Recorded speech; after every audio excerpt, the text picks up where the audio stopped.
So we're reacting to Jasmine Crockett and her hypocrisy. And we're going to debunk her fear-mongering tactics. Watch this. Now, President Trump says he likes the idea of giving some of the savings from DOGE back to Americans as kind of a dividend. Would you support that?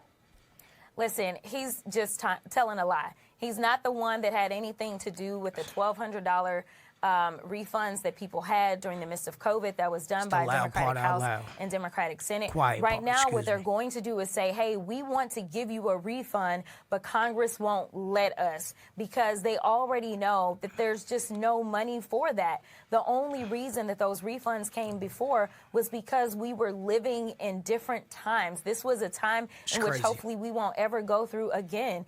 We had a once-in-a-lifetime pandemic. The bad part is that I don't know if it's once in a lifetime because we know that Ebola, unfortunately, was detected right here in New York here recently. And if we continue down this road of getting rid of scientists or deciding that we don't want to rely on experts as it relates to what they're telling us to do, or we don't want to deal with vaccines and medicine in this country, then we may be facing not only our next pandemic, but our next 2, 3, or 4 pandemics because of their incompetence. So no, we are not in the business of giving out money. And honestly, I don't know what $5,000 will do for you.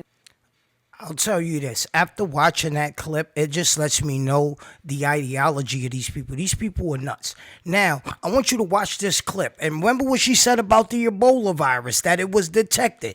I'm going to show you and prove you that what she just said was a lie. Please watch this. Watch this video. Patient sparked an Ebola scare in Harlem, but luckily it was a false alarm. They went to a city MD office this morning on East 125th Street. The FDNY and paramedics, they wore hazmat suits when they arrived on the scene.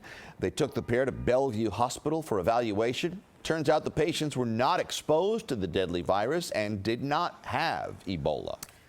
And I'm going to tell you, they do this.